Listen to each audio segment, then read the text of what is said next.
Cricket ने बहुत साल लिए, बट मुझे लगा वहाँ पे भी कुछ नहीं हो पा रहा था। बुरा तो लगता ही है, आपने 1 डेढ़ साल लगाया फ़िल्म के अंदर और आप इंतज़ार ही कर रहे हो, अभी रिलीज़ होगी। मन नहीं था टेलीविज़न करने का क्योंकि आपने सपना फ़िल्मों का देखा था। हिमांशु, जैसे कि मैं शुरुआत में बोल रहा था, एक पढ़ाई-लिखाई में एक मृदुल सा लड़का जो इतना अपने एकेडमी में हर चीज़ में फ़ोकस्ड है। उसका ध्यान डांस में, एक्टिंग में, इस फ़ील्ड में कैसे लगा?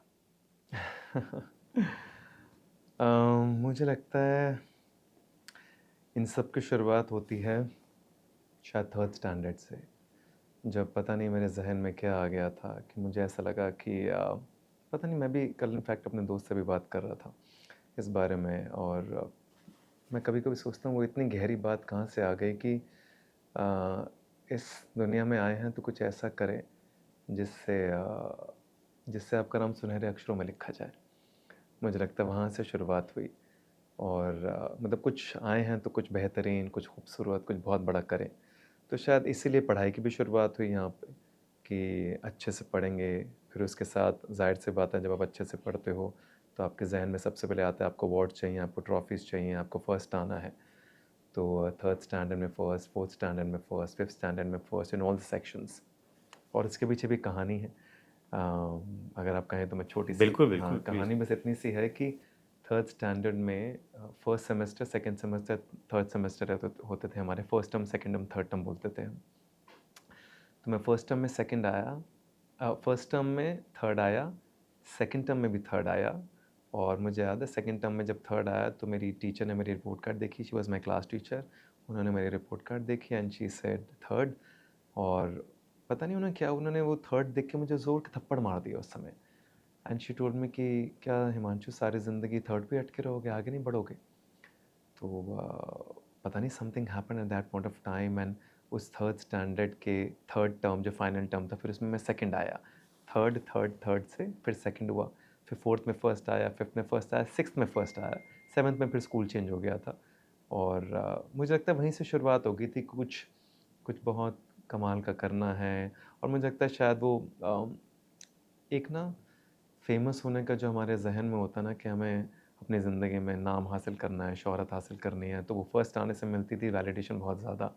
क्योंकि घर में रिलेटिव्स, कज़न्स, जॉइंट फैमिली सब तारीफ़ें करते थे। और फिर ये चलता रहा पढ़ाई का सिलसिला। फिर मुझे एहसास हुआ आई थिंक 10th 11th के आस-पास मुझे लगा, और उससे पहले भी मुझे लग चुका था कि सिर्फ़ पढ़ाई करने से तो कुछ बहुत बड़ा नहीं कर पाएँगे लाइफ़ में। तो उस दौरान क्रिकेट शुरू हो चुका था, क्रिकेट ने बहुत साल लिए, बट मुझे लगा वहाँ पे भी कुछ नहीं हो पा रहा था जिस लेवल पे मैं खेलना चाह रहा था। ऑफ़ कोर्स बहुत सारे दोस्त खेले इंडिया के लिए। Shikhar Dhawan was our junior, I was playing for Sonnet Cricket Club. तो शिखर जूनियर गौतम थे, आपके जूनियर गौतम थे, गौतम गंभीर ऑफ़ सीनियर कोर्स। आपके आशीष और आशीष नेहरा, आकाश हो आकाश गए। भैया, ये हम लोग सोनेट क्रिकेट क्लब से खेलते थे। हुँ। गौतम वाज़ प्लेइंग फ्रॉम चांद Khanna cricket club. Of course now is the India head coach as well. Hindu college से देयर। तो Gautam was playing, I was still sitting in the probables at that point of time, but हमारी practices सब साथ में ही होती थी। ख़ैर वो सारी चीज़ें ख़त्म हुई और फिर जब क्रिकेट भी छूटा तो सोचा अब क्या करें? तो स्कूल टाइम में थोड़ा बहुत मून एक्टिंग कॉम्पिटिशन, थोड़ा बहुत डांस, थोड़ा बहुत करता था। तो फिर मुझे लगा यार शायद अब क्रिकेट भी नहीं हो पा रहा, probably let's get into the Hindi film industry. And क्योंकि शायद वहाँ से फिर फ़ेमस होने का सिलसिला शुरू होगा। तो शायद मुझे लगता है ये शुरुआत ही वहीं से हुई टू बी फ़ेमस। और या वो बात अलग है कि समय आता है, फिर बहुत सारी चीज़ें होती हैं, फिर वो सारी चीज़ें डिसोल्यूशन में चली जाती हैं। बट बहुत डीप शुरुआत हॉनेस्टली इसी वजह से कि नाम और शोहरत, कुछ ऐसा करें कि आपका नाम नाम हो जाए, मतलब ऐसा कुछ। थर्ड स्टैंडर्ड में पहली बार आपको समझ में आया ना, वो बहुत ही कम उम्र है, मतलब इतनी मैच्योरिटी आना और इस लेवल की मैच्योरिटी और सोच आना कि आपको कुछ ऐसा करना है कि जिससे नाम हो जाए, आपका स्वर्ण अक्षरों में नाम लिखा जाए, ये बहुत बड़ी सोच है। मुझे लगता है, मुझे मैच्योरिटी का तो पता नहीं, थर्ड स्टैंडर्ड में तो क्या ही समझ होगी। मुझे लगता है शायद उस समय दूरदर्शन और टीवी जो भी था ब्लैक एंड वाइट, या मुझे याद नहीं, बहुत टाइम पहले की बात है। डीडी 1, डीडी 2 था शायद, केबल तो आया नहीं था उस समय। तो शायद मुझे ऐसा लगता है मैंने महात्मा गांधी जी या फिर कपिल देव या जो भी उस तरह के लोगों की या जीवनी देख ली या पढ़ ली। मुझे पढ़ाई तो नहीं होगी ऑब्वियसली, बट मुझे लगता है टीवी पे कुछ देख लिया होगा। या वहीं से, या पता नहीं शायद सोल की कॉलिंग होगी कुछ, तो इस बारे में तो मैं नहीं कह सकता अभी। But I feel must be influenced by the environment around. पापा के बहुत बड़ी डिज़ायर और एम्बिशन थी, शायद वहाँ से हो, या प्रॉब्ली टेलीविज़न पे मुझे लगता है कि जब हम भगत सिंह या फिर सुभाष चंद्र बोस या महात्मा गांधी या कपिल देव जी उस समय या सचिन तेंदुलकर को देख लिया होगा, तो ऐसा लगता है कि आपको लगता है आप कुछ ऐसा करें, आए हैं तो कुछ करके जाएं। थोड़ा अपने पेरेंट्स के बारे में बताइए। डैड क्या करते थे? मॉम का कैसा सपोर्ट डैड था? डैड बड़े कमाल के इंसान थे। रेडीमेड गारमेंट्स का बिजनेस था, अब तो नहीं है, उनकी मृत्यु हो गई 2013 में मेरे जन्मदिन पर 2 अप्रैल को। बट उससे पहले जितना भी समय उनके साथ बिताया, बड़े ही आज़ाद और बड़े ही जनरस, लोगों की मदद करने वाले, प्रेम बहुत ज़्यादा मेरी मॉम के लिए। I have seen him loving my mother to a greatest extent. Maybe that's why शायद वो प्रेम मेरे जीवन का बहुत एसेंस है, और मैं सबसे सर्वोच्च सर्वोपरि प्रेम को ही रखता हूँ। पापा से आता है मेहनत बहुत ज़्यादा, शिद्दत बहुत ज़्यादा, तपस्या बहुत ज़्यादा। सुबह 7 बजे दुकान पे निकल जाना, रात को 9-9 10 बजे तक आना। फिर पापा की कहानियाँ जो मम्मी बताती थी कि बिल्कुल स्ट्रगल, संघर्ष कैसे, मतलब 10-10 रुपए बचाने के लिए वो तो 5-5 किलोमीटर चलना उनका। रेडीमेड रेडीमेड गारमेंट्स का बिज़नेस खुद सेट करना। उससे पहले वो फ्रूट्स के स्टॉल लगाना, आज़ाद मार्केट है दिल्ली में, सब्ज़ी मंडी में स्टॉल लगाना।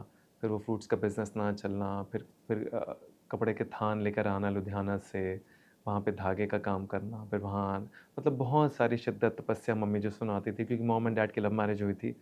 मम्मी गोस्वामी, पापा मल्होत्रा।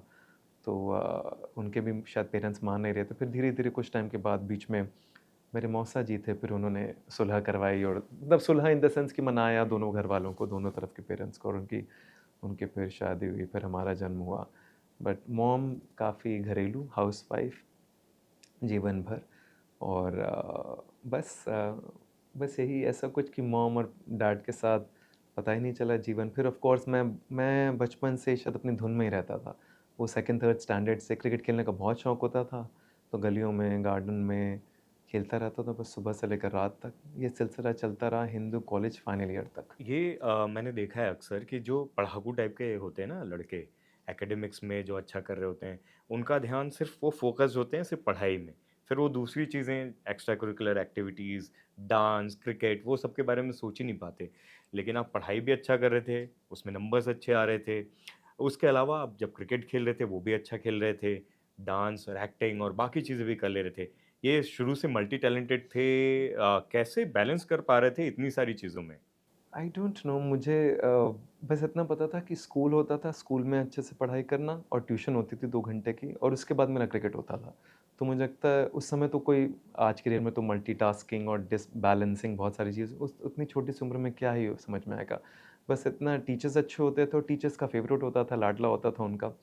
प्रॉब्ली बिकॉज़ शायद बहुत ही सेंसिटाइज़्ड और बहुत ही सिंसियर चाइल्ड रहा हूँ। शायद इस वजह से टीचर्स का favourite, they used to call me the good boy, कि हर बात सुनना, obedient child of the family. तो शायद ये वहीं से आता है कि जो टीचर्स ने कह दिया वो सुन लिया, जो उन्होंने कहा वही सर्वोपरि हो गया, चाहे वो ट्यूशन टीचर हों, चाहे क्लास टीचर हों, या होमवर्क के टीचर्स हों। और क्रिकेट में भी जो हमारे सीनियर्स, उस समय तो कोचिंग वोचिंग थी नहीं टिल 5th और 6th स्टैंडर्ड, जो भी हमारे सीनियर्स ने कह दिया, जो गली में खेलते थे, जो अच्छा खेलते थे, पता नहीं शायद ऑब्जर्वेशन पावर बड़ी स्ट्रॉन्ग थी शुरू से, और आज भी है। तो एक बार किसी का टैलेंट दिख जाए, तो वो बहुत अट्रैक्ट भी करता है, मेस्मराइज़ भी करता है, और एब्ज़ॉर्ब भी करता है बीइंग के अंदर। तो मुझे याद है जब हम क्रिकेट खेलते थे, तो एक शफ़ीक खान करके हम आ रहते थे आज़ाद मार्केट में। तो शफ़ीक खान करके भैया थे, शफ़ू भाई कहते थे हम उनको, तो उनके वो खेलते थे बहुत कमाल का। तो उनको देख देख के सीख लिया, जब तक कि मुझे लगता है कि वो कोचिंग शुरू नहीं हुई। फिर उसके बाद फिर मॉम डैड को लगा, फिर घर चेंज हुआ, वहाँ से कहीं और गए, फिर वहाँ से मॉडल टाउन आए। फिर वहाँ से फिर एक क्रिकेट अकेडमी थी यहाँ पर, मुझे स्कूल याद नहीं आ रहा, चौराहे पर स्कूल था, वहाँ पे वो 4th 5th स्टैंडर्ड में फिर शुरू कर दिया था। तो अपने यहाँ पे शायद और हो ये गई चीज़ें। ठहराव जो है ये एक इंटेलेक्ट जो है ये शुरू से रहा है और क्या वो जो पिताजी की सेल्फ मेड वाली जो कहानियाँ हैं मतलब जो सच्चाई थी जो सुनी हुई थी वो हमेशा जहन में रही है कि वो उनको देखा हुआ है कितना स्ट्रगल करके एक अचीव करना और इस लेवल पे आप लोगों को जिस तरीके से उन्होंने एक अच्छी परवरिश दी वो सब वो ज़हन में रखते हुए कि अपनी लाइफ में तो अच्छा करना है, ये सब चीज़ें चल रही थी दिमाग में? अपनी लाइफ में कुछ बेहतरीन करना ये तो बहुत पहले से था, इसका तो पापा ने या मॉम ने कहीं डाला नहीं, ये तो पता नहीं कहाँ से आता है, जिसकी हमने बात की अभी। ठहराव तो नहीं था, टू बी वेरी ऑनेस्ट। उस समय का हिमांशु बहुत एक्साइटेड, एंथुसियास्टिक, उस तरह का था। और ठीक है, पढ़ाई भी थी, क्रिकेट भी था, सब चीज़ें थी। बट ये ठहराव तो मुझे लगता है बॉम्बे आने के भी कई सालों के बाद, जब कला में बहुत डीपली कूदे, तो समझ में आया कि कुछ ऐसी चीज़ है जो जिसकी वजह से अटक रहे हैं। और वो अटक इस वजह से रहे हैं क्योंकि ठहराव आ नहीं रहा या ठहराव है नहीं। तो ठहराव धीरे धीरे धीरे धीरे डीप जा जाके किताबें पढ़ के, खुद को संजो के, मुझे लगता है जुनून बहुत ज़्यादा था। पापा के अंदर भी था, I think till his last breath. वो इतनी एनर्जी थी, इतनी एनर्जी थी। फिर मुझे समझ में आया, फिर मैंने ऑफ कोर्स बहुत सारे इंसिडेंट्स हुए, बट उसमें से एक इंसिडेंट बड़ा खूबसूरत था। एक बारी ना, गौरव कपूर का ब्रेकफास्ट विद चैंपियंस करके एक शो आता है, आता था या आता है मुझे पता नहीं, बहुत साल पहले की क्रिकेटर्स बात। के हाँ, साथ। क्रिकेटर्स के साथ। तो बिशन सिंह बेदी जी का इंटरव्यू ले रहे थे वो। तो बिशन सिंह सर, क्योंकि मैं क्रिकेटर हूँ और सोच आत्मा क्रिकेटर की है, तो मैं देख रहा था। तो बिशन सर ने बड़ी अच्छी बात की, क्योंकि वो कभी कभी कैंप्स लेते थे हमारे दिल्ली में बीच बीच में आके।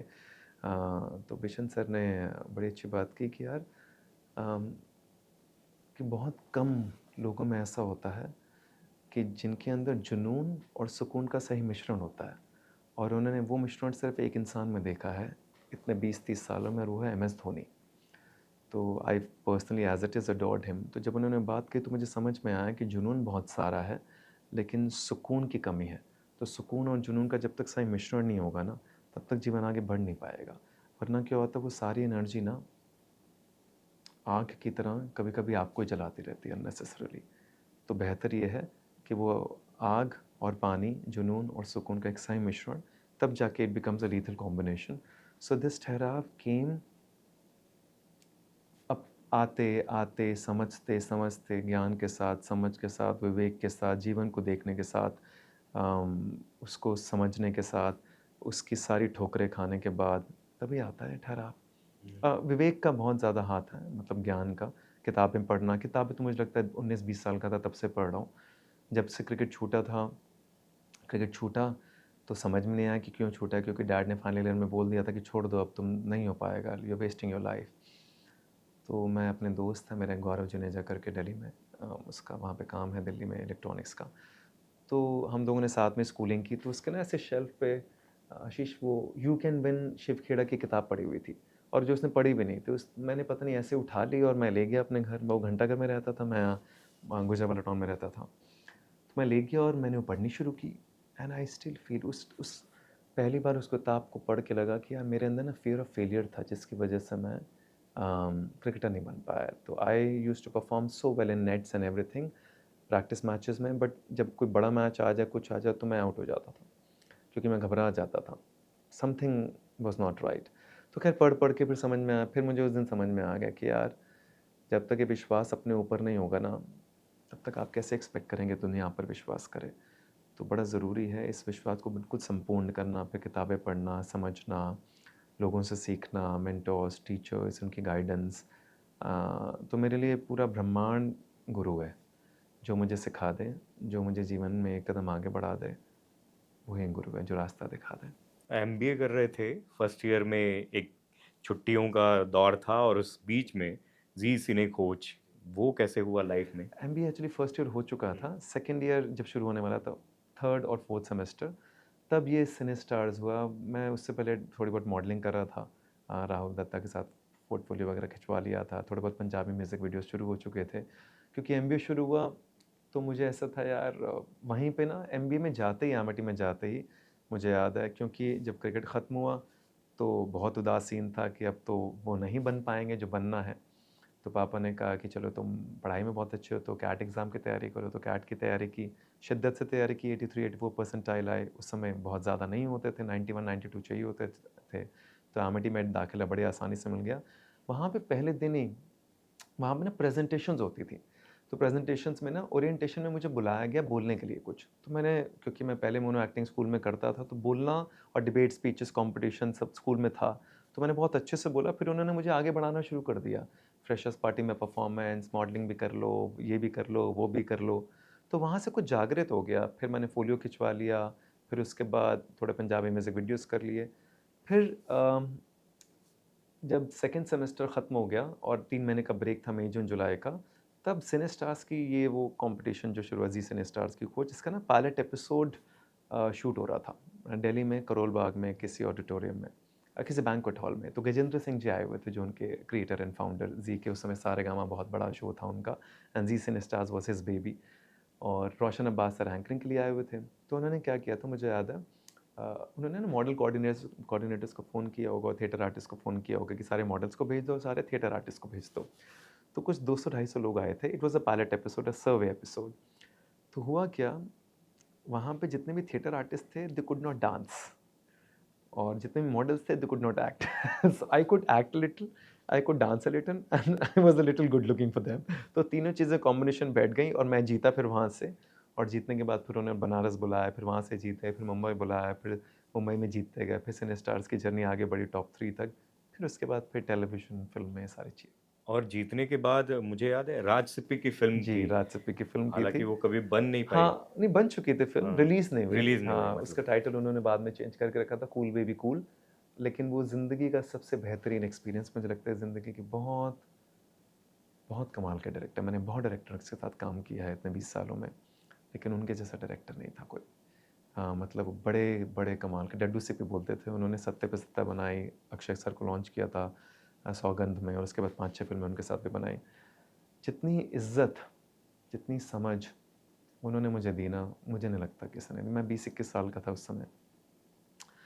आशीष में पहला शॉट दे रहा था और पहले शॉट से पहले उन्होंने मुझे बुलाया और उन्होंने मुझे कहा, बेटा मुझे ना सुरभि फार्म्स में सेट लगा था पनवेल में, और उन्होंने मुझे कहा मुझे ना, सब ट्रेनिंग व्रेनिंग हो चुकी थी, वर्कशॉप्स हो चुकी थी, मैंने सब तैयारी कर ली थी फिल्म की पूरी, लेफ़्ट राइट राइट सेंटर सब, पूरी स्क्रिप्ट याद थी, सब चीज़ें थी। तो उन्होंने मुझे कहा था मुझे ना हिमांशु 60% एक्टर चाहिए, लेकिन 100% ह्यूमन बीइंग चाहिए, मुझे उल्टा नहीं चाहिए। मुझे याद है ये बात, और आज 20 साल हो गए इस बात को, ये भी आज तक ज़हन में है कि कलाकार 60-70% भी चल जाएगा, लेकिन इंसान 100% होना चाहिए। और शायद यही एक रीज़न रहा कि इतने सालों तक मैं काम करता रहा। जब तक मुझे लगता है मैं करना चाहता था, ईश्वर ने कभी काम की कमी नहीं दी। वो बात अलग है, मैंने एक टाइम पे छोड़ी चीज़ें या छूट गई, बट अदरवाइज़ उनके साथ की टीचिंग्स, क्योंकि राजपाल थे उस फ़िल्म में, Rajpal was very popular that point of time, Shakti Kapoor, विजय शेर जी, शीला डेविड जी, काफ़ी सारे लोग थे, कॉमेडी फ़िल्म थी, बट नहीं बनी, मतलब रिलीज़ नहीं हुई, बनी तो पूरी, but due to some issues that happened between internally, but बड़ा खूबसूरत एक्सपीरियंस। उन्होंने बहुत इज़्ज़त भी दी, बहुत रिस्पेक्ट दी। हिमांशु, जब आप एक वो परवान चढ़ जाता है सपना आपका, आप देख रहे होते हैं कि फुल फ्लेजेड एक फ़िल्म बन रही है, आपके आस-पास वालों को भी पता होता है, एक माहौल बन जाता है और वो फ़िल्म रिलीज़ नहीं हो पाती। उस समय कैसा माहौल था? दिल टूटा, उसको कैसे जोड़ा आपने? बुरा तो लगता ही है, आपने 1 डेढ़ साल लगाया फ़िल्म के अंदर और आप इंतज़ार ही कर रहे हो, अभी रिलीज़ होगी, अभी ऑडियो रिलीज़ तक हो गया था। मुझे याद है बॉबी देओल सर का एक रेस्टोरेंट होता था फन रिपब्लिक के ऊपर बहुत साल पहले, वहाँ बाकायदा ऑडियो रिलीज़ हुआ। फ़ोटोग्राफ़र्स आए, मिथुन सर भी आए थे, उनका बेटा मेमो भी आया था, क्योंकि अगली फ़िल्म वो कर रहे थे डड्डू सर के साथ, जिमी शायद फ़िल्म थी, उसका नाम था।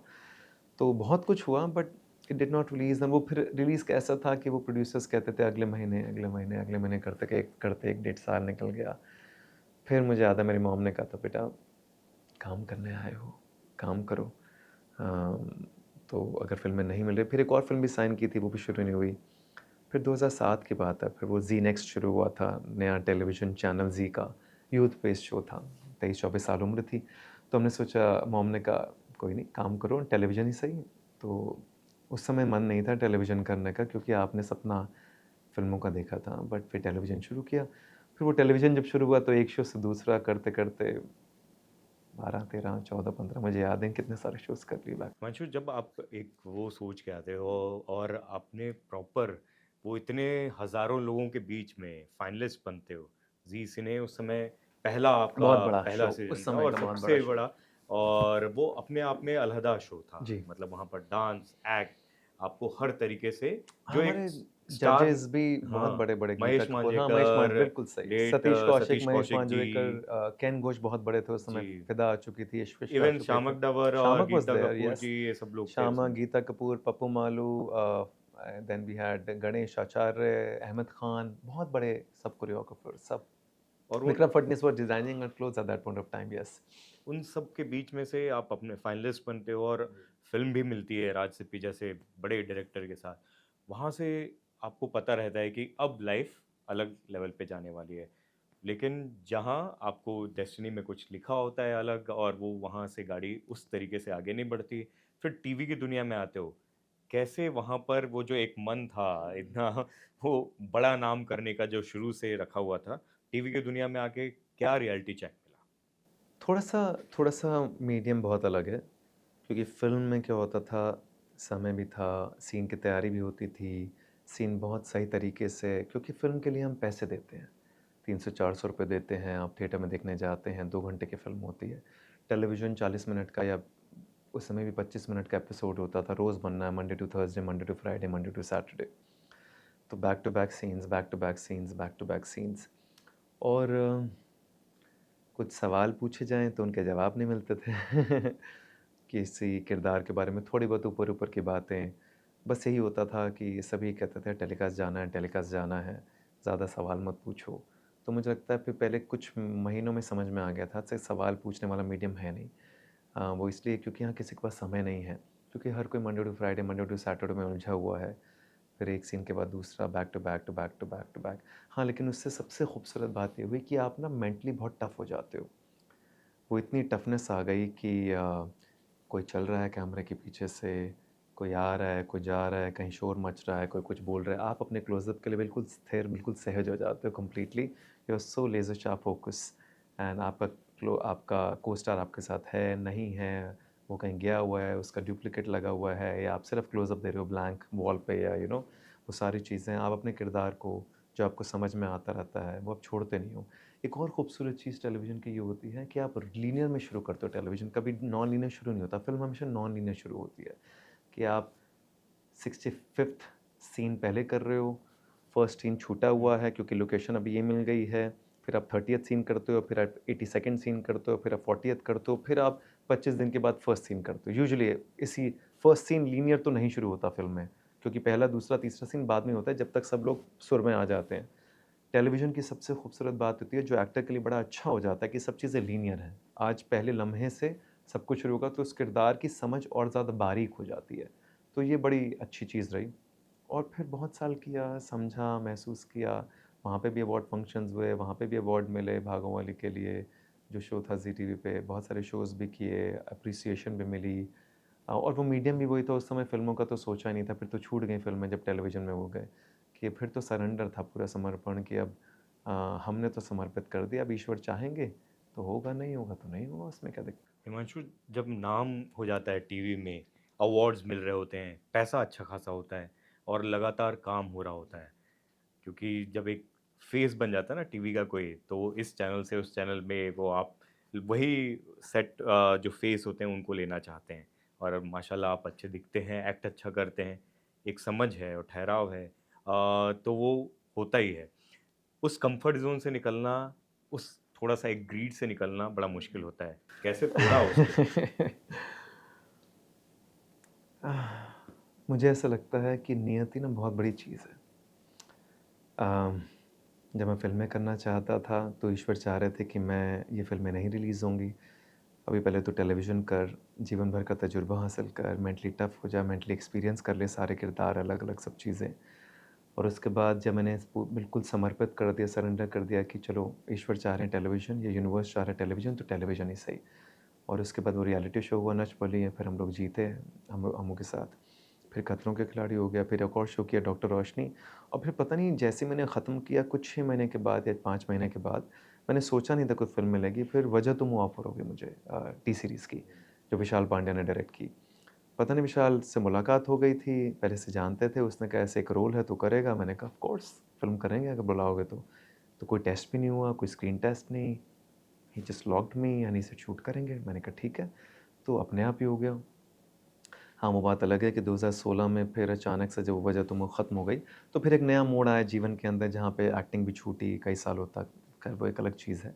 बट मुझे लगता है इट्स ऑल डेस्टाइन्ड, कि मैं अब वो मुझे भी नहीं पता, मैं करना फ़िल्में चाहता था, फिर टेलीविज़न हुआ, फिर जब सोचा कि पता नहीं फ़िल्में मिलेंगी कि नहीं मिलेंगी, हम अपना काम करते चले जाते हैं, बस इतना ही रहा इस दौरान।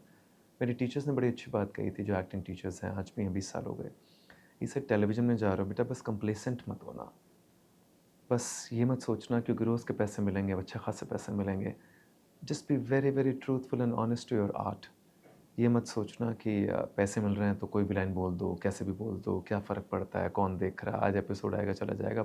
कब, कहाँ, कौन, कैसे आपको ऐसे चैनल फ्लिप करते देख ले पता नहीं, और उस 10 सेकंड में अगर आपने अपनी कला से उसको रोक लिया, और वो 10 सेकंड की, पेंटल सर ने बहुत पहले कही थी मुझे बात, कि अगर 10 सेकंड में रिमोट चेंज करते समय किसी ने आपको देख लिया और वहाँ पे रुक गया, तो इससे बड़ी कोई कला की जीत नहीं है या एक्टर की जीत नहीं है। तो आपको हर फ्रेम में जब be very, very truthful and honest to that. तो मुझे लगता है ये हमेशा रहा।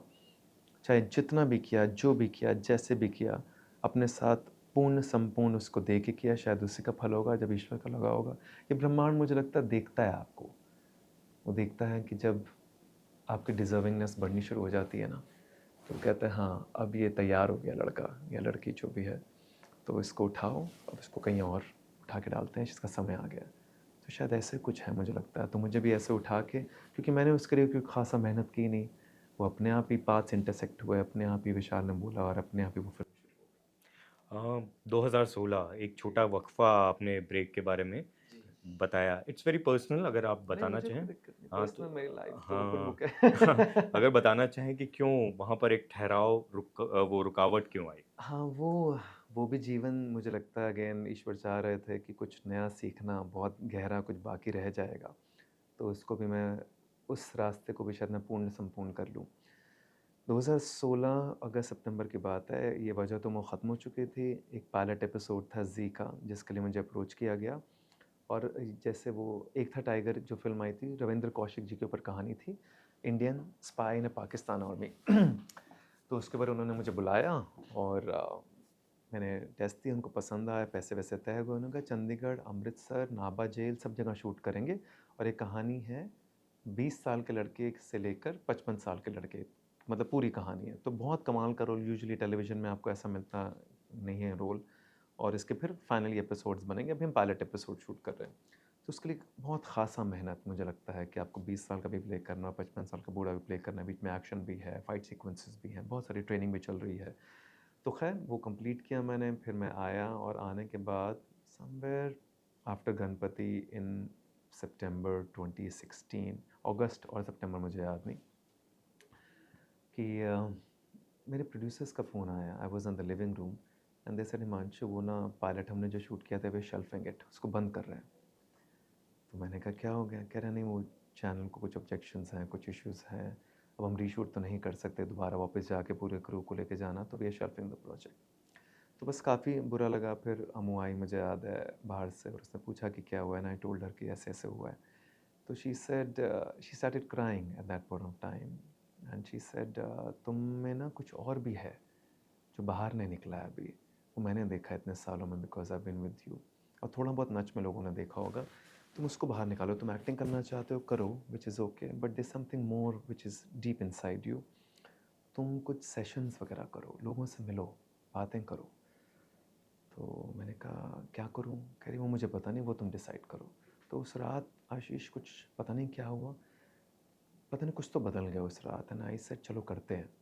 तो मैंने अपने दोस्त को फ़ोन किया, वही गौरव जो मेरा बचपन का दोस्त है, जिसने यू कैन विन किताब दी थी। तो मैंने कहा ऐसे-ऐसे कुछ सेशंस करेंगे, तो उसने, तो ख़ैर 1 हफ़्ते बाद की दिल्ली की टिकट थी, एंड देन आई रियलाइज़ कि करेंगे क्या? तो मैंने ये तय किया आशीष कि मैं ना कोई लेक्चर नहीं दूँगा, कोई ज्ञान नहीं बाँटूँगा, बस मैंने जो सीखा है जीवन में, उस सारे एक्सपीरियंस को शेयर करूँगा। तो इसलिए उसका नाम फिर शेयर एंड ग्रो रखा गया, और एक इनिशिएटिव शुरू किया गया, शेयर एंड ग्रो इनिशिएटिव।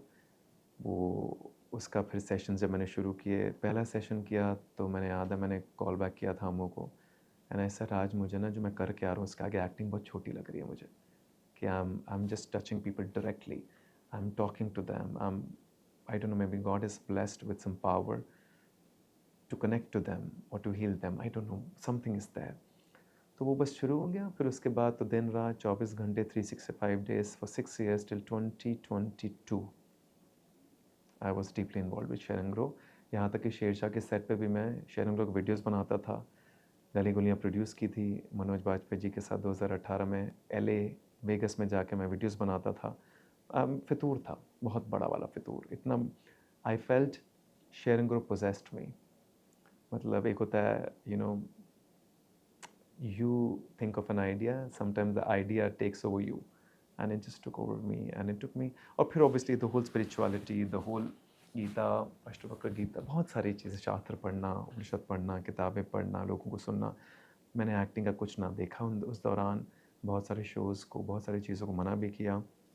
बीच में एक हम चार करके फिल्म राजश्री की और एक शेरशाह हो गई, शायद तुक्के से हो गई। शेरशाह तो टेस्ट से हुई थी, बट शायद ईश्वर ही चाहते होंगे, क्योंकि मैंने बहुत ज़्यादा कुछ खासा तैयारी मेहनत नहीं की थी। मैं तो पूरा शेयरों ग्रुप में इन्वॉल्व था उस समय। ये जो एक्टिंग की दुनिया है, मुंबई, जहाँ आप अपना सब कुछ छोड़ के आए हो, वहाँ एक सपोर्ट सिस्टम अमृता के जैसा मिलना, जो आपके अंदर के वो चीज़ को देख पाए, जो दुनिया को जिसकी ज़रूरत है। शरण ग्रो आपने ऐसा किया है जिससे एक एम्पैथी के साथ-साथ बहुत सारे लोगों को इंस्पिरेशन मिली है। बहुत सारे लोगों के जो खुद के दुःख हैं, कष्ट हैं, बहुत सारी चीज़ों का उसमें सॉल्यूशन मिला है। तो ये अपने आप में बड़ी चीज़ होती है, ऐसा सपोर्ट सिस्टम मिलना मुश्किल होता है। हाँ, she is been a mirror. I think दर्पण दिखाता ना जो इंसान, मैं इसलिए कहता हूँ कि जो भी आपके साथ है, आपके परिवार का हिस्सा है। अमू तो of course I know her since 21 years now. वो जब हम ज़ी दोस्त, सिने में आप जी दोनों सिने मिले थे? जब हम दोस्त बने, फिर लवर्स, फिर ऑब्वियसली शादी हुई, सब चीज़ें। बट मुझे लगता है प्रेम का, जब किसी से बहुत गहरा प्रेम होता है, प्रेम का शायद सबसे बड़ा सर्वोच्च मकसद ये होता है कि आपको दर्पण दिखाना, कि जो आपको आपके करीब पहुंचाना। तो उसने, मुझे याद है उस लम्हे में, पता नहीं क्या सोच के, क्या समझ के ईश्वर ने उसको क्या कहा, और उसने वो कह दिया। उसके बाद आई थिंक लाइफ पलट गई। और हिमांशु ये बड़ा मुश्किल है क्योंकि एक्टर के तौर पे ना एक इंटरनली आपकी खुद की लड़ाई चल रही होती है। उसमें आप दूसरे को, मैं ये नहीं बोल रहा हूँ कि पति पत्नी है तो वो हमेशा, वो हर किसी की लाइफ में वैसे ही रहेगा। वो कभी सपोर्ट सिस्टम रहेंगे, कभी एक दूसरे के बीच में कम्युनिकेशन गैप आएगा, बहुत सारी चीज़ें हैं। वो डिपेंड करता है कपल किस तो तरीके जीवन से। है, बहुत सारे हाँ, उतार चढ़ाव तो होने ही होने हैं, खैर। लेकिन अपनी खुद की लड़ाई को दरकिनार करते हुए और ये समझना कि हिमांशु को इस समय किस चीज़ की ज़रूरत है या क्या वो सही कर सकते हैं, या जैसा कि आपने उनकी लाइफ में बहुत सारी चीज़ें की होंगी, ये अपने आप में बड़ी चीज़ है। ये तो I don't know, maybe when two people are aligned in life, that's how it happens, I think, I और फील। मुझे थोड़ा, आपको भी खौफ होता है कि नहीं? मैं कई सारे इंटरव्यूज़ आपके देख रहा था, उसमें कई बार ना वो कंपैरिज़न, वो उस सब चीज़ें तरह, होती हैं, तो आई मुझे नो। थोड़ा-सा ये मुझे लगता है कि हर किसी की एक अपनी जर्नी है और आप आई बहुत नो। अच्छा कर रहे हो। बस और बस ये एक्चुअली, अगर अगर ईश्वर जिन सबको समझ दे दें तो शायद ये सवाल ही ना आए। हाँ, ये बिल्कुल सही कहा आशीष। ये तो ये तो बड़ी, मतलब ये और तो बहुत बेसिक है। दूसरा मुझे लगता है कि हाँ वो जी। जो ये जो एक्टिंग की दुनिया है, जी। इसके अलावा जो आपके अंदर जो चीज़ें हैं, हुँ, जैसे शेयर एंड ग्रो, हुँ, इसके बारे में लोगों को कम पता है। इसको हुँ, सेलिब्रेट करना इम्पोर्टेंट है, हुँ। क्योंकि इस मुकाम पर आके एक इस इंडस्ट्री में एक रिप्रेजेंटेटिव हो हम लोग के बीच के आप, और वहाँ से वापस जाके आप आम लोगों के लिए कुछ कर रहे हो शेयर एंड ग्रो के थ्रू, ये अपने आप में बड़ी चीज़ है। इसको हम किसी भी जीत से या किसी भी मुकाम से, किसी चीज़ से तौल नहीं सकते। Thank you, that's very kind of you. और वो पता क्या होता है, वो ऐसा होता है कि आप ना खुद को ढूँढ रहे होते हो, और आपने अपने जीवन में बहुत गलतियाँ की हैं, बहुत उतार-चढ़ाव आए हैं। वो बहुत मैंने एक बार अपने टीचर से पूछा था, एक्टिंग टीचर से। मैंने कहा, ये शेयरिंग ग्रुप क्यों शुरू हो रहा है? जब ये शुरू हो चुका था, और मैं क्यों इसमें ऐसे बिल्कुल ही कंप्लीटली अब्ज़ॉर्ब होता जा रहा हूँ? तो उन्होंने बड़ी अच्छी बात कही थी। तो उन्होंने कहा था ना, करुणा भाव है हिमांशु। ये एम्पैथी से आता है, ये कंपैशन से आता है। ये जब एक्टर बहुत डीपली अपने अंदर घुस जाता है, तो उसका ना सारे कुछ कुछ खुल जाता है। और वो जो खुलता है, वहीं से कंपैशन, वहीं से करुणा भाव, ये एक्टर की बहुत डीप सतह में, डीप डेप्थ में जाके आता है। तो जब करुणा आ जाता है, करुणा भाव आ जाता है, तो वो ना फिर आपको भेदभाव ख़त्म हो जाते हैं हर प्रकार के, कि कौन किस तबके का है, कौन कौन से कास्ट का है, कौन से रिलीजन का है, कौन सा क्या है, सब एक बराबर हो जाता है। और फिर आपको ना चाहते हुए भी, आप इग्नोर भी करना चाहो तो इग्नोर नहीं कर पाते। वो सारी चीज़ें आपको दिखती हैं, महसूस होती हैं, और फिर जो आप कर सकते हो आप वो कर देते हो। हर बारी हम भी बहुत, मैं अपने आप को बहुत हेल्पलेस महसूस करता हूँ कई बारी। बस यही होता है कि जितना मैं कर सकता हूँ उतना हो गया, उतना कर देता हूँ, बाकी ईश्वर मालिक। ये किसी भी एक्टर के लिए ना सबसे कोर यूएसपी है उसकी, करुणा, एम्पैथी, सेंसिटिव होना। ये मतलब अगर आपके अंदर बाय डिफ़ॉल्ट है तो इससे बड़ी चीज़ हो नहीं सकती। आई think it's the grace of God, क्योंकि ये तो, मैं इसके बारे में क्या कहूँ, मैं तो अपनी जर्नी पे था। बीच रास्ते में पता नहीं ईश्वर ने कुछ चीज़ें पलट दी हैं, वो शायद मुझे भी नहीं पता, वो किताबों से आई, ज़िंदगी के थपेड़ों से आई, सब चीज़ें हुई हैं उसके अंदर, उलट-पुलट। ऑफ़ कोर्स पापा की डेथ भी हुई, मेरे बर्थडे पे वो भी हुआ, उसके बीच में और भी चीज़ें हुई, होती रहती हैं, उतार-चढ़ाव तो होने ही हैं जीवन के। बहुत सारे शोज़ आप चाहते हो कि हिट हो जाएँ, नहीं हिट हुए, फ्लॉप हुए, बहुत सारी चीज़ें हुई। शायद वो सारी चीज़ों का एक मिश्रण होता है कि आपके अंदर कुछ खुल जाता है फिर, और जब खुल जाता है तो मुझे लगता है फिर वो एक फिर वो फिर वो actually it becomes like a beautiful flower. वो एक्चुअली बहुत सेंसिटिव हो जाता है। शेयर एंड ग्रो के बारे में थोड़ा और इलॉबरेट करो, क्योंकि हुँ। बहुत कम इसके बारे में बात होती है। हुँ। और ज़्यादातर लोग जब भी आपसे बात करते हैं, मैंने देखा है आपकी पर्सनल लाइफ पे, आपके हाँ, वो काम पे, बहुत वो सारी सब पे, चीज़ें। लेकिन ये बहुत इंपॉर्टेंट पहलू है आपकी लाइफ का। हाँ, वो 6 साल तो बहुत deeply I was into it. मतलब कम से कम आशीष, मुझे लगता है आज की डेट में भी ना 2 से 3 हज़ार वीडियोज़ होंगे सोशल मीडिया पे मेरे, जिसमें क्योंकि 3-3 4-4 वीडियोज़ रोज़ जा रहे हैं, सुबह 7 बजे, शाम को 7 बजे, दोपहर को 2 बजे वीडियोज़ जा रहे हैं, ग्राफ़िक्स जा रहे हैं, टीम्स हायर हो रही हैं, एडिटर्स हायर हुए हुए हैं, बैक टू बैक वीडियोज़ बन रहे हैं, पॉडकास्ट जहाँ बैठे हैं मैं वहाँ पे भी बैठा हूँ, 60-70 एपिसोड टॉक शोज़ किए हैं सारे सेलिब्रिटीज़ के साथ, सारे मेरे दोस्तों के साथ, सब चीज़ें की हैं। बस वो धुन ऐसी थी कि यार कुछ जानना है, कुछ समझना है, वो सीकिंग समथिंग वेरी डीपली, कि मुझे ना अपने आप को समझना है। और मुझे, और ऐसा होता है ना, आप उस जर्नी पे होते हो, तो आप मिलते हो लोगों से, आप चाहते हो कि कहीं से कोई आपको सिरा मिल जाए कि आप खुद को जान पाओ। तो सबसे मिलना, 2-2 3-3 घंटे बातें करना, वेब सेशंस करना, कम से कम 500-600 वेबिनार्स किए हैं कोविड के टाइम पर, कोविड के बाद भी ग्रुप सेशंस हुए हैं बहुत सारे, लोगों से बातें की हैं।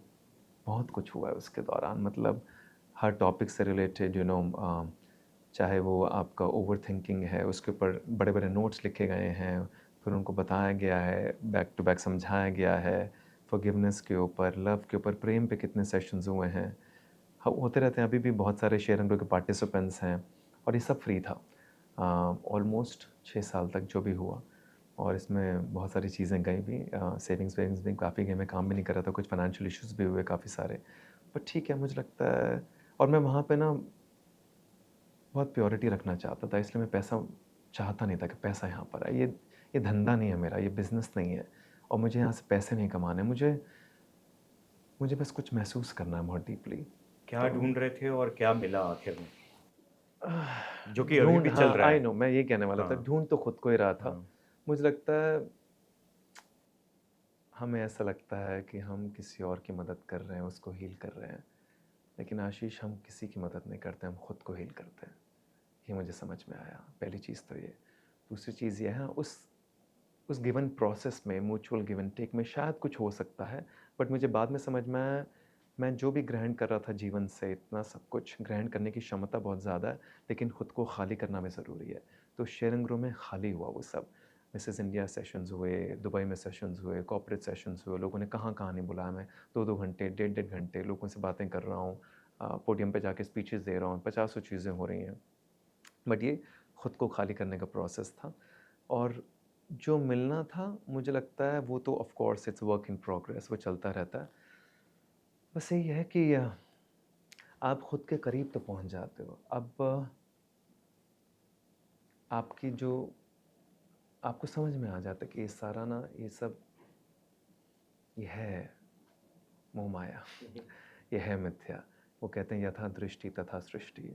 जैसे हम दुनिया को देखते हैं वैसे ही दुनिया है। तो ये एग्ज़िस्ट ही तभी करता है जब मैं यहाँ पर हूँ। मैं यहाँ से ढह जाता हूँ तो सब ख़त्म हो जाता है एक लम्हे में ही। तो you are the creator of this universe, I am ब्रह्मास्मि जिसे कहते हैं। वो सारी चीज़ें मैंने महसूस की हैं, बहुत डीपली महसूस की हैं। इसलिए मैं बहुत ज़्यादा, मुझे लगता नहीं कि किसी भी चीज़ को इतना तवज्जो देता हूँ। मैंने जीवन को छँटते हुए भी देखा है, ख़त्म होते हुए देखा है, और धीरे-धीरे जब आप बहुत डूब जाते हो, तो कुछ हद तक मृत्यु का भय भी ख़त्म हो जाता है। वो इसलिए ख़त्म हो जाता है क्योंकि आपको पता है ये तो होना ही है, ये इनेविटेबल है। बहुत सारे लोग कहते हैं the cause of death could be accident, could be this, could be that. The cause of death is not this, the cause of death is birth. अगर जीवन मिला है तो मृत्यु मिलेगी ही मिलेगी। बाकी सब तो साधन है, ये तो होना ही होना है, ये तो तय है, इसको कोई नहीं रोक सकता। तो जो होना है वो तो होना ही है। अब वो मैंने तो डैड की भी देखी, वो गहरी नींद की तरह है, कभी एक लम्हे में सांस छूट जाती है, छूट जाएगी तो छूट जाएगी। लेकिन जितना जीवन है उसको संपूर्ण, पूर्ण जीना बड़ा ज़रूरी है। कला है, बहुत खूबसूरत है, पहले कला थी जिसमें कला का इस्तेमाल किया जा रहा था खुद कुछ बनने के लिए, खुद के नाम, शोहरत, इज़्ज़त के लिए। I felt that I was using art for becoming famous, which is very selfish way. लेकिन जब 2022 में इतनी सारी समझ आई, सब चीज़ें, कला वापस जागृत हुई, तो मुझे समझ में आया कि वो कुछ करवाना चाह रही है। वरना मेरी ज़िंदगी में कला आती नहीं, मैं यहाँ बैठा ही नहीं होता। मैं अभी भी शेयरिंग रोय कर रहा होता।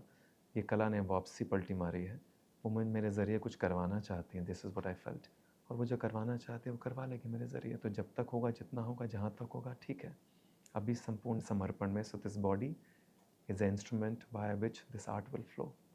जो कोविड का पीरियड था वो सभी के लिए बहुत मुश्किल था और उस दौरान भी आप शेयर एंड ग्रो भी कर रहे थे और उस समय आपकी बहुत इंपॉर्टेंट फिल्म शेरशाह भी चल रही हाँ, थी शेरशाह रिलीज़ हुई थी 2021 में, यस। 2021 के आसपास। कैसे शूटिंग, शेयर एंड ग्रो और अपनी खुद की मेंटल पीस को बरकरार रखा हुआ था? शेरशाह की शूटिंग 2019 में ख़त्म हो गई थी एक्चुअली, प्री कोविड, और 2020 15 अगस्त को रिलीज़ होनी थी, बट ऑब्वियसली कोविड हो गया तो 2021 12 अगस्त को रिलीज़ हुई। बट वो शेरशाह की शूटिंग, जैसे मैंने बताया, शूटिंग पे भी मेरी ऑब्वियसली मुलाकात निकेतन से हुई, प्रणय से हुई, अतुल से हुई, शिव पंडित था, सिद्धार्थ, कियारा, और मैं तो वहाँ पे जाके भी रूम में वीडियोज़ बना रहा था। ऑफ कोर्स हम शूटिंग तो करते थे। तो सिड ने भी मुझे कहा था, यार you really make good videos, I would want to see them once. उसने आई एम श्योर देखे भी होंगे, बट उसके बाद तो खैर कोई बात नहीं हुई। बट फिर जैसे कोविड लगा, फिर तो सब काम ही बंद हो गया था 1 डेढ़ साल के लिए, क्योंकि ज़ाहिर सी बात है। बट फिर उसके बाद फिर वही शेयर एंड ग्रो। कोविड के दौरान सेशन शुरू हो गए थे क्योंकि लोगों को उसकी ज़रूरत थी। People were going through a lot of mental health issues and I felt that God has given me the capability, तो why not let's do it, why not let's talk to them. और फिर करते करते करते बहुत सारे sessions किए। शेरशाह के बाद ऐसा लगता था कि एक वो जो काम की जिस तरीके से आपको, क्योंकि आपका काम बहुत अच्छा था, लोग पसंद भी कर रहे थे, तो और भी चीज़ें ऑफ़र्स आने चाहिए थे। हालाँकि मुझे लगता है कि जिस तरीके के ऑफ़र आए वो किस मतलब आपको पसंद आए या नहीं आए, क्योंकि ये साल जो है, उस साल हमने आपका देखा कि एक तरफ केसरी वीर रिलीज़ हुई, राणा नायडू आई है पार्ट 2, दोनों में ही अलग तरीके का किरदार, अवतार आपका, और जो एक परसेप्शन जो कि हम बात भी कर रहे थे कि इंडस्ट्री एक परसेप्शन, एक चश्मे से आपको देखती है, वो सबको तोड़ते हुए एक अलहदा किरदार में आप दिखाई दिए। तो पहले तो मैं वो जानना चाहूँगा कि शेरशाह के बाद कैसे जर्नी बढ़ी और इस साल के ये जो 2 प्रोजेक्ट्स हैं, उनके बारे में बात करेंगे फिर। शेरशाह रिलीज्ड इन 2021 12 अगस्त। 2021 जुलाई में, जून में मैं एक शो साइन कर चुका था, टेलीविज़न शो, जिसका नाम था, कई सालों के बाद टेलीविज़न शो। एक ही शो किया बीच में 5-6 साल में, क्योंकि मैं सब मना ही कर रहा था। तो वो शो का नाम था चीकू की मम्मी दूर की, ऑन स्टार प्लस, जिसमें परिधि शर्मा मेरी बहुत ख़ासा दोस्त, और एक छोटी सी बच्ची Vaishnavi, she was playing my daughter in that. और मुझे लगता है वो शो जब मैंने शुरू किया, उस शो से कुछ पलटा मेरे अंदर। शायद वहीं से कला जागृत हुई, क्योंकि वो भी शो मैं 2 बार ही ठुकरा चुका था, मैं मना कर चुका था, मैं नहीं करना चाह रहा था, मुझे लगा क्या ही करना है। बट वो मेरे क्रिएटिव थे एक जागरूक करके, तो उन्होंने कहा नहीं, you fit the part and they want you and they like you. तो फाइनेंशियल भी कुछ चीज़ें चल रही थी ज़हन में, तो मैंने कहा चलो कर लेते हैं, टेलीविज़न है। और जैसे ही मैं उस शो में घुसा और जैसी चीज़ें शुरू हुई, जैसी चीज़ें आगे बढ़ी, I think something started to happen. I started feeling something is coming back. I could feel the fulfillment and the intensity of acting which I had not felt in the past 6 years, due to which I had left acting and Sharon Grow had come, because Sharon Grow में बहुत fulfillment मिलती थी। उससे पहले जो acting के shows कर रहे थे उसमें fulfillment नहीं मिल रही थी, बट 2021 में जब ये हुआ तो fulfillment मिली, और फिर शेरशाह भी रिलीज़ हो गई, और शेरशाह से भी एक वैलिडेशन मिली। फिर उसके बाद 5-6 महीने वो शो किया, 2022 फरवरी में वो शो ख़त्म हुआ। फिर वहाँ से सोचा कि अब क्या करना है? तो अभी सोचा कि अब share and grow will have to take a back step. Now acting comes in the forefront, and then share and grow को फिर हमने साइड में रखा। और फिर उसके बाद शुरुआत हुई मल्टीपल ट्रेनिंग्स, मल्टीपल वर्कशॉप्स की, जो 3 साल चली, जिसमें सारी एक्टिंग की न्यू टेक्निक्स, न्यू वर्कशॉप्स। आप सोचो, जिस उम्र में मैं हूँ, विच इज़ 42 नाउ, 3 साल पहले की बात कर रहा हूँ। कोई इस मानेगा नहीं वैसे हाँ, 42। Thank you. बट मैंने फिर मतलब ये संपूर्ण सरेंडर के साथ हर वर्कशॉप में to become a student and to unlearn everything that you have learned and living everything जो मेरे टीचर्स ने कहा, जो भी जितने भी नए टीचर्स मिले। I did Meissner with Raghav, I did Rupesh Tillu के साथ हम लोगों ने क्लाउनिंग की, साइकोफिजिकल की, इटालियन डायरेक्टर्स के साथ 3 प्लेस किए। उसके बाद माइकल चेकोव की, ब्रेख्ट की, स्टानिस्लाविस्की की, बहुत सारी एक्टिंग की टेक्निक्स। क्योंकि मुझे एक चीज़ समझ में आ गई थी कि हिमांशु, अब यहाँ से अगर आगे बढ़ना है तो पुराना सब छूटेगा, बिना पुराना छूटे आगे बढ़ा नहीं जाएगा। तो अपने आप को समर्पित करो, दोबारा से सीखते हैं, let's start from square one. Kulwinder Bakhshish ji जो माइकल केन से सीख के आए इंग्लैंड में, उनके साथ कुछ वर्कशॉप्स की, बहुत कुछ किया। कुछ मुझे लगता है कुछ छोड़ा नहीं शायद उसी का फल रहा कि जैसे जैसे फिर वो चीज़ें आप डूबते चले गए, फिर स्क्रीन टेस्ट शुरू हो गए, बहुत सारे नेटफ्लिक्स के शोज़ के टेस्ट हुए, हॉटस्टार के टेस्ट हुए, टेस्ट बुलाते गए लोग। फिर उसके बीच में कास्टिंग डे में अनमोल सर ने बुलाया मुझे राणा नायडू के लिए। वो टेस्ट में गया और एक टेस्ट में ही क्लियर हो गया, उनको बड़ा पसंद आया और वो कुछ डिफरेंट टेक मैंने उनको प्रेजेंट किया था। फिर अंशुमन सर जो क्रिएटर, फाउंडर एंड डायरेक्टर हैं राणा नायडू के, मुझे याद है जब उनसे मुलाकात हुई, first thing he told me, Himanshu lovely audition and it just cleared on its audition. Kesari Veer, अपने आप केसरी वीर के लिए तो टेस्ट देने की ज़रूरत नहीं पड़ी क्योंकि प्रिंस पुराने दोस्त थे और वो असिस्ट करते थे जब हम यशराज का शो करते थे बीच में। तो प्रिंस ने तो कहा कि हिमांशु भाई, I want you to play Rasool Khan, you have never done something like this and I want you to play that. बीच में एक और फिल्म की, गेम ऑफ गिरगिट, जो विशाल के साथ ही की मैंने 2022 के आसपास, जो रिलीज़ नहीं हुई अभी तक, जिसमें आदर्श शर्मा और श्रेयस टलपड़े हैं। तो मुझे लगता है शायद वो, जब आपने अपने आप को कंप्लीट आप झोंक देते हो कि नहीं अब तो संपूर्ण कलाकार जिसे कहते हैं, अब जाके तो मुझे लगता है कि मैं कलाकार बना हूँ। उससे पहले तक तो वो स्टार बनने की जो इच्छा होती है ना, जिसकी वजह से आप नाम, शोहरत, इज़्ज़त चाहते हो, वो सब छूट गया बहुत पहले। वो 6 साल की जर्नी में सब समझ में आ गया कि मिट्टी का शरीर है, मिट्टी में ढह जाएगा। ये सब दिमाग की कहानियाँ हैं कि मैं ये कर दूँ, मैं वो कर दूँ, मेरे का नाम हो जाए, मेरा सुनहरे अक्षरों में, सब सब मिट्टी है। तो ये समझ में आ गया, फिर सब छूट गया। जब छूटा तो सब जागृत हो गया। प्रिंस के साहस की तारीफ़ करना चाहूँगा कि उन्होंने आपको रसूल खान के तौर पर देखा, क्योंकि हाँ, आई नो, प्रिंस इत के साहस की इ तारीफ़ है। इतने ठहराव, इतने हुँ, पॉज़िटिव हुँ। इंसान को वो रसूल खान जैसे रसूल खान, एंटागनिस्ट के ये तौर पर देख एंटागनिस्ट के पा रहे तौर हैं, पर, यस, है ना? Yes, yes. और और that credit I will give, क्योंकि पारितोष ओबेरॉय प्ले करना राणा नायडू में आसान है, because I am pretty much like that, chic, cool, sophisticated, ठहराव, बात करना, सब चीज़ें, looks like somebody who owns an empire kind of a thing. But to play Rasool Khan, to imagine and visualize me as Rasool Khan, and without even a test, without even a mock shoot, without even a look test, he said, Himanshu bhai, you're doing it. Because he knew me from behind. I think he had seen my potential. और उसको था कि he said, I will make sure that you are like that only. और फिर of course हम कलाकार हैं, डूबना, चीज़ों को समझना, किरदारों के अंदर घुसना। रसूल खान की बहुत बैक स्टोरी बनाई गई थी 8-10 पेजों की, कि वो क्या होगा, कैसे होगा, क्यों मारता है, क्यों क्रूअल है। उसका डिनोमिनेटर प्रेम रखा गया कि भाई के लिए कुछ भी करने को तैयार है, मार भी देगा और मर भी जाएगा। वॉरियर है तो उसके लिए टू स्पोर्ट फाइटिंग, फिजियोलॉजिकली दोनों हाथों से तलवार चलाना सीखा गया, साइकोलॉजिकली, इमोशनली, मेंटली सारी प्रिपरेशन थी, दाढ़ी बढ़ाई गई थी, साफ़ा वाफ़ा सारी चीज़ें, लेंसेज वेंसेज सब। It was a very very different language पे भी लैंग्वेज, उर्दू, पश्तो, पश्तो ये उर्दू। सब। उर्दू पे मैंने ख़ासा काम किया ही हुआ था पहले से, क्योंकि पोइट्री वगैरह लिखता हूँ।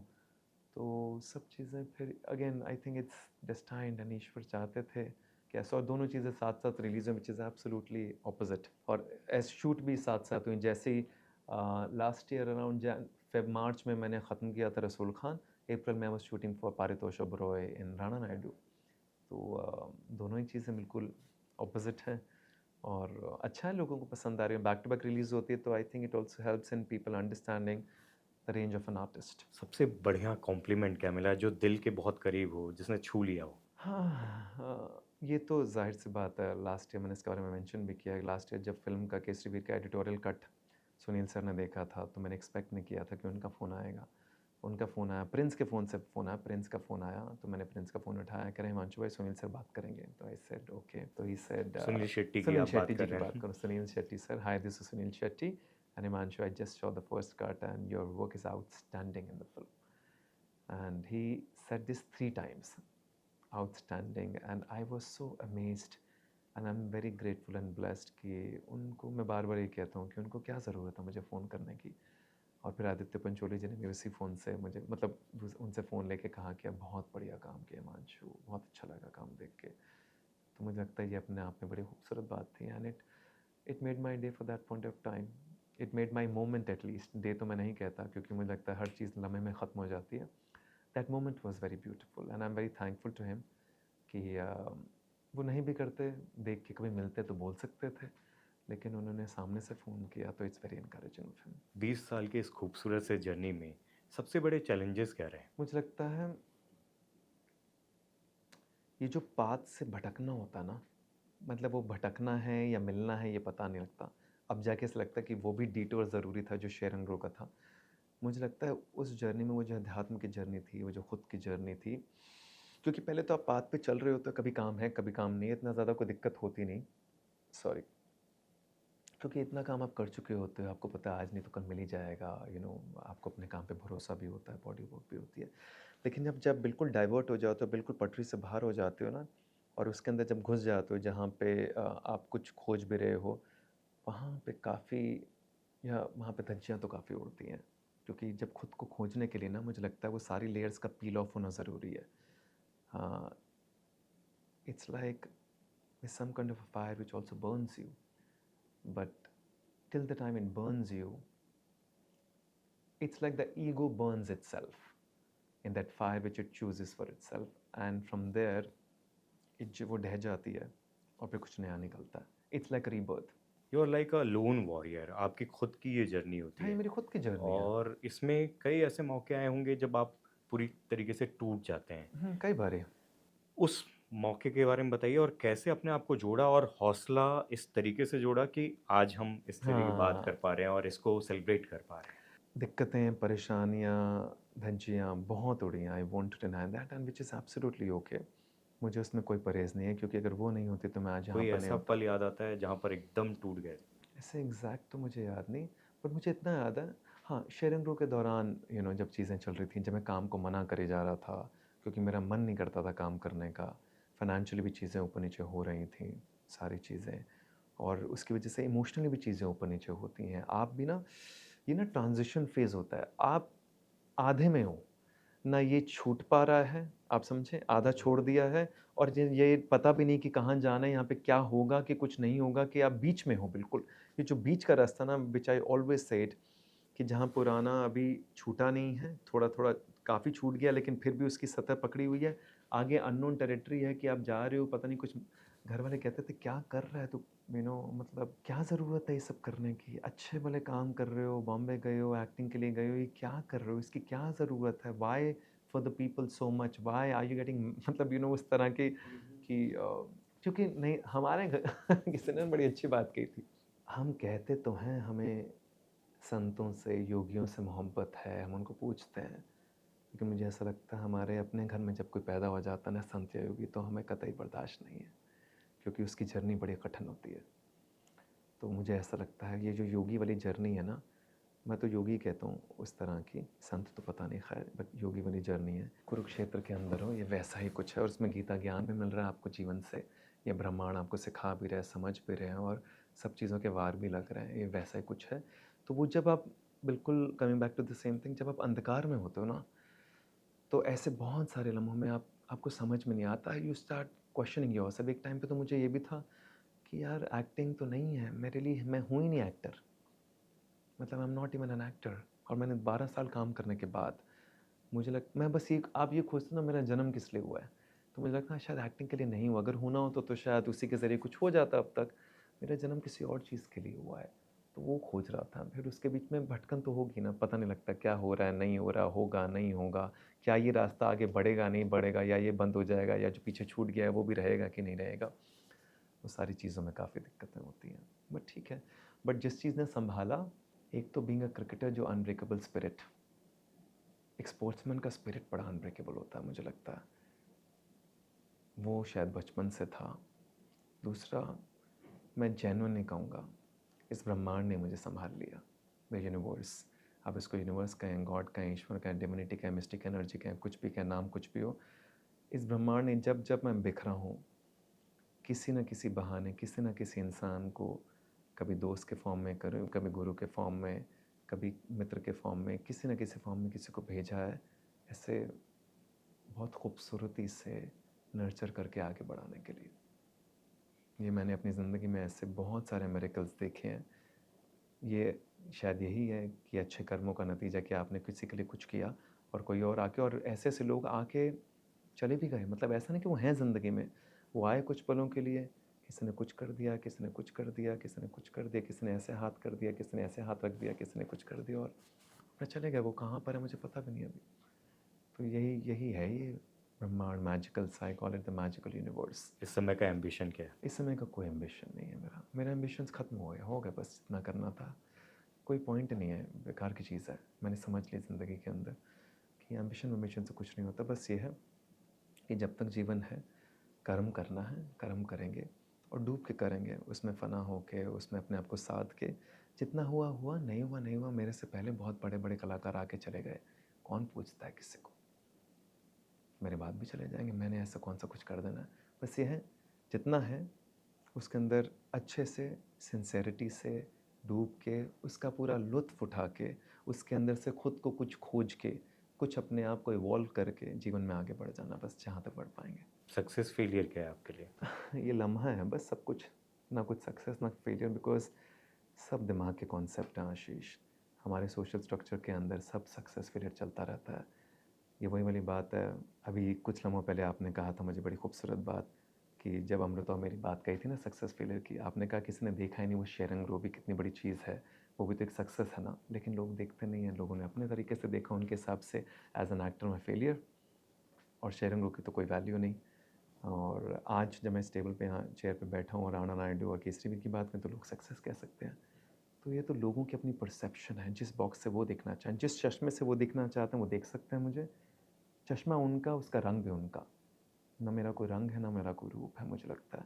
तो अगर आप लाल चश्मे से मुझे देख रहे हैं तो मैं लाल दिख रहा हूँ, अगर आप नीले से देखेंगे तो मैं नीला दिखूँगा। मेरा अपना कोई रंग रूप नहीं है, तो मेरे लिए ना कोई सक्सेस है ना फेलियर है। क्या सफलता क्या विफलता है, लोगों की अपनी अपनी एक मन गढ़ंत कहानी सी है कुछ। लोगों के मायने आपको फ़र्क करता है? वो इसलिए नहीं फ़र्क करता क्योंकि मैंने ना, क्योंकि ज़िंदगी भर एप्रिसिएशन चाहा था ना, इसीलिए यहाँ से शुरुआत होती है। एक समय ऐसा आया शेयरिंग के दौरान, कुछ ऐसा इंसिडेंट हुआ था जहाँ पे मुझे समझ में आ गया इज़्ज़त बड़ी खोखली चीज़ होती है, ये दूसरे के से परिभाषित होती है। कि जब तक मैं आपके लिए कुछ अच्छा, महत्वपूर्ण, खूबसूरत कर देता हूँ तो आपके जहन में, आत्मा में मेरे लिए बड़ी इज़्ज़त है। जैसे ही जाने अनजाने में मुझसे कोई गलती हो जाएगी आपके लिए, तो वो इज़्ज़त एक सेकंड में ढह जाती है। फिर इज़्ज़त का क्या फ़ायदा। तो मुझे समझ में आ गया इससे कुछ होने वाला नहीं है। At the end of the day सिर्फ इतना ही है। हाँ, इसका मतलब ये नहीं कि आप डिसरिस्पेक्ट करो पीपल को, नो। आप अपना चलते जाओ, जो जैसा है उसको वैसा देखो, ना आँखों में अपने आप को उनसे ज़्यादा, ना उनको अपने आप से ज़्यादा। सब इस ब्रह्मांड में एक समान है। हमारे दिमाग में बन सकता है कि बहुत बड़े हैं। मैंने सबके साथ काम किया, बड़े बड़े लोगों के साथ। मैंने अपनी आँख में, अपने जहन में कभी उनको अपने से ऊपर नहीं समझा, ना अपने आप को ऊपर समझा। सब एक बराबर है, इस ब्रह्मांड में सब एक है। Everyone is equal. हम बस अपने जहन में बढ़ा देते हैं, लेकिन जिसने जो अचीवमेंट्स करके जो भी पा है उसको शुक्रगुजार है, उसका थैंक यू, बस इतना ही, और क्या।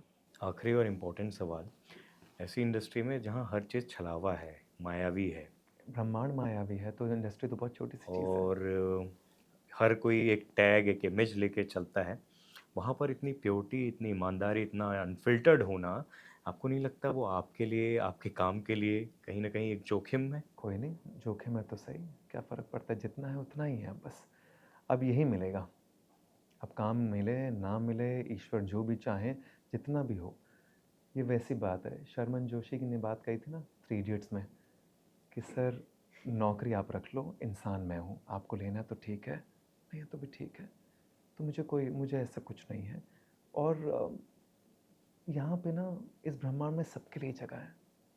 प्रॉब्लम ये होती है जब मैं किसी और की जगह छीनने की कोशिश करूँ, मेरा कुछ है ही नहीं ऐसा, कोई जगह कुछ बनती ही नहीं। मैं बस अपना काम कर रहा हूँ, जितना मुझे आता है, जितनी मेरी समझ है वो धीरे धीरे बढ़ेगी। और आशीष, ईश्वर से ऊपर, डिविनिटी से ऊपर, ब्रह्मांड से ऊपर कुछ नहीं है, वो अपने आप रास्ते बनाता है। जितने बनने होंगे, जहाँ तक मुझे आगे बढ़ाना है। मुझे ये भी नहीं पता एक्टिंग कब तक है, हमें कैसे पता है, जब एक लम्हे में छूट भी सकती है तो पता नहीं आगे कौन से लम्हे में छूट जाए, या कला का कोई और क्षेत्र आ जाए। हो सकता है आई स्टार्ट डायरेक्टिंग, हो सकता है आई स्टार्ट राइटिंग, हो सकता है आई स्टार्ट क्रिएटिंग एनीथिंग, शायद एक्टिंग छूट जाए, मुझे कुछ भी नहीं पता। तो जीवन है जहाँ चल रहा है संपूर्ण समर्पण में, नदी के बहाव की तरह चलते जा रहे हैं। जहाँ तक होगा, जितना होगा, जब तक होगा, जैसा होगा, सब ईश्वर की मर्ज़ी से हो रहा है, होने देते हैं। आपके चाहने वाले, आपको जो और देखना चाह रहे हैं उनके लिए आपके प्रोजेक्ट्स अब अभी क्योंकि तो कोई प्रोजेक्ट नहीं है, अभी हुँ, राणा नायडू और केसरी वीर कुछ शोज़ के टेस्ट ऑफ कोर्स दिए हुए हैं, बट अभी तो कुछ ऐसा लॉक नहीं हुआ। तो फिर ऐसे कोई हमें कुछ बोलने का कोई पॉइंट नहीं है। जब आएगा तो इत्तला हो जाएगी, आई एम श्योर।